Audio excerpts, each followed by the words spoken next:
Everybody, Jake Gino here, and today we're discussing how to underwrite a deal quickly. One of the keys to starting out in multifamily is speed of execution, not wasting your time, not wasting the broker's time. Everybody has a lot going on, and deals that are not there, deals that are not going to materialize, need to be moved off your desk quickly. In our experience, we can tell pretty quickly whether we're going to be moving forward or not on a deal. If we're close, we go after it aggressively. If it's not there, we move on. We say thank you. We compliment the broker. We comment on how nice the deal is and just the reasons it's not the right time for us. But when it's there, we're going hard and we're going to close quickly. So, Gino, how do we underwrite and evaluate deals quickly? This is a challenging question for beginning investors, Jake, because beginning investors, when they get out, all they want to do is, I need deal flow. Give me a deal. I got to find a deal. Well, time out, everybody. What is a deal to you? And what is a deal to Jake? And what is a deal to Gino? You need to know what a deal is for you, first of all. And the very first thing is you need to know the market. What market are you picking? I mean, we have students that come in or in 5 or 6 different markets. They're not focusing on anything. They're all over the place. So at Jake and Gino, we love to discuss the Buy Right framework. Let me show you the book. Buy Right, Manage Right. See the wheel over there? And you got the 2 legs in the back, Finance Right.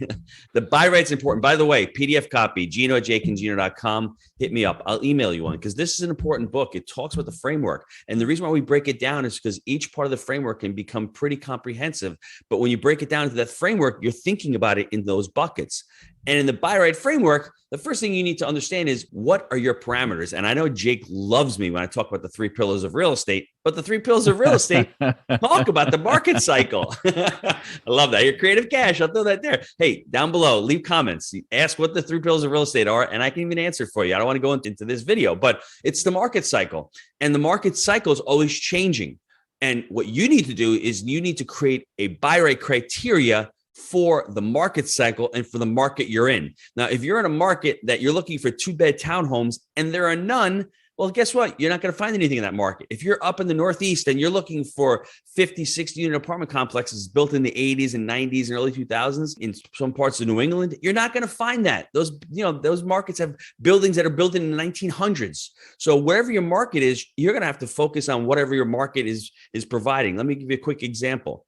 I started investing in Rochester, New York, back in 2008, 2009. Everything in Rochester seems like it was built between 1880 and 1920, nothing else. So if I'm up there and I'm looking for a new product, it's going to be very difficult. So learn the market. I was up there and I really narrowed it down. I went into a certain submarket. I went into a certain part of the city. I said, I'm not going west of this road. I want a certain median income. I was looking for duplexes at this certain price point. I wanted to know what the cap rate was, cash on cash return. That's what you need to do, everybody out there, to underwrite a deal. The first part is to create your buy right criteria. What are you looking for as far as number of units? How many units you can take down, whether you're syndicating, you're raising money, whether you're just buying a deal by yourself. What type of unit mixes? We love 2 beds, townhomes with garages that we can find them. That's what we like. We like brick.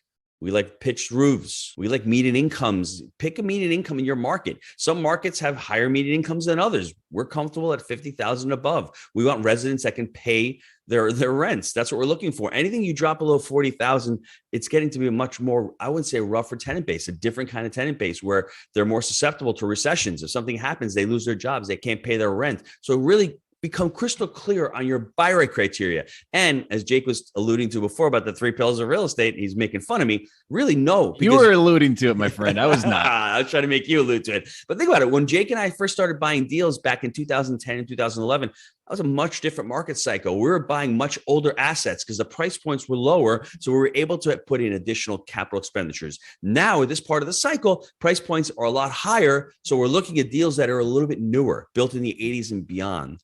And if we're buying those older assets, we need to make sure that we're buying them at the right price point because we have to put in that capital expenditures also. And the other thing, when you're underwriting a deal, think about your exit strategy. This is so important. This is so crucial. What most people don't do, what Jake and I didn't do in the beginning, we think we're going to buy and hold forever. You may, great strategy. Just understand what you're going to do with the deal. Are you going to buy, fix it up, reposition it, and then refinance it?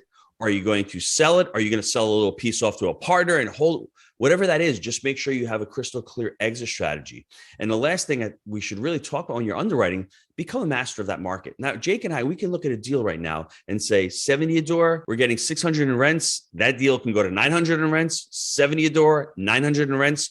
At our pro forma, that deal makes sense. That you need to become a master of your market. And that may take a little bit of time, a little bit of work, a little bit of effort, but it's going to save you countless hours, because to get that one great deal, you may have to look at between 80 and 100 deals, not fully underwriting them, but getting deals on your desk and looking at them and going, no, no, no, maybe. So once you see that, know what the income in the market is, know what additional income you can put on, know how you can, add on additional and generate additional revenue. And more importantly, the expense side of the equation. Most beginning investors, when they start at Jake and Gino, that's the biggest mistake they make. They come on, they're showing us these 20, 25 unit deals, and these mom and pops have $1,000 or $1,500 a month in expenses. Well, if you're buying a property based on that, you're going to go way wrong. You're going to lose a ton of money. So understand what your income is, and then understand what expenses are in your market. That's why I said, if you go back and listen before, I said some students come on, they have 5 or 6 markets. Well, you really need to know what those expenses are in the market, because every market is different. Texas has a higher property taxes. Florida has higher insurance. Some part of the country have higher utilities, higher payroll, whatever it is. Be a master of what's going on in your market. You have income, expenses, back of the napkin. Once that looks pretty good, then let's go and spend an hour underwriting this deal and making sure that these numbers work for you. Think about what Gino just said. Make it easy on yourself. Have your buy right criteria. List your criteria. The deal comes across your desk. Does it check enough of those boxes? If it does, then you're moving to your underwriting. When you're underwriting quickly, very simple. Income versus expenses blended with your mortgage, blended with your debt, okay? Get the cash money numbers, not pro forma, okay? Not accrual. Get the cash money numbers. That's the number you need. What is the actual cash income every month? Versus, this is where you come in and you have to build this out, or, hit us up, jakeandgino.com. We have the resources out there, but you're going to have your expense budget, okay? Very quickly, if you're in your market, you can run a quick budget. Doesn't have to be perfect, okay? But this can be done in less than a half hour. You go through, you have your budget template, you got your actual income, wham, bam, thank you, ma'am, blended with the debt, okay? Your mortgage broker providing the debt for you. And then you're going to know, how close are we? If it's close, you keep working, you keep digging, you keep looking for issues to make you say no, okay? Mm-hmm. And if it's not even close, on to the next one, okay? Thank you. This isn't the one for me. It's crucial. Income versus expenses blended with your debt. Use a budget template. Make it easy on yourself. Let the machines do the work for you. You're out there having relationships. You're getting brokers to bring you the meat. That's what we're talking about. Speed of execution. And, I think ultimately when you're doing this stuff, it's going to become intuitive over time. The more you do it, the more reps you get, you're going to start knowing very quickly, I like this because I know my market. There's a lack of this. I need that. I want 3 bedrooms. I want townhomes, etc. This is a good price point. It gets easier with more reps. Gino. So the call to action for everybody listening to this right now, first thing you need to do is select the market. That's the call to action. Select a market. Put your flag. Have a decent sized MSA. If you're going to be property managing it yourself and you're going to be doing the vertical integrated, you may go into a smaller MSA with 30 or 40,000, let's say. But if you're looking for third-party property management, that may be challenging. The next thing you need to do is to learn the whole city. Learn where you want to invest in that part of the city. Start looking at neighborhoods, start looking at crime rates in the neighborhoods, and start looking at median incomes. Start creating that buy right criteria. What kind of assets are you looking for? How many units? What is the median income? What would be your most favorable unit mixes? You want 2 beds, 1 beds, 3 beds, studios, looking at that as well. Looking at the type of asset. Is it going to be brick? Is it going to be wood? Whatever that looks like. And I think ultimately, if you can create that buy right criteria, now you have a template. Now, when you speak to a broker, you can tell the broker, this is what I'm looking for. They understand that you're a pro. They understand that you speak the lingo. They understand that when they find that deal, all of a sudden that deal popped up and goes, oh, wow, Jake, you were looking for an 80s build in West Knox. You want some 2 beds on there. It was 30 units. This one's 35. This one looks good. Let me send it over to you. That's what you want. And one last tip I'll give you. Don't tell the broker that his property is overpriced. The broker knows that. Mary knows that the property is overpriced right now. Mary is just trying to do her job, and she's just trying to sell the deal. Tell Mary, listen, thanks for sending the package over, Mary. The property looks awesome. You guys did some great drone videos. I like the unit mix. Unfortunately, for my returns, it's just a little bit too high, the price for me. But you know what? Send me over anything you have in the future. Good luck with this one. That's all you can do this part of the market cycle. 3 years from now, maybe Mary may be saying, hey, please, I can lower the price. I can negotiate. It's a lot more challenging to try to lowball these deals. But you'll see as the market moves on, having that buy right criteria, understanding how to underwrite these deals. And more importantly, we're buying on a pro forma. So once you know your income and expenses, you know you're buying it for 12 or 18 months to reposition it. Knowing where you can take the property is going to help you tremendously with your underwriting, Jake. Let me see that Wheelbarrow Profits book. Oh, yeah.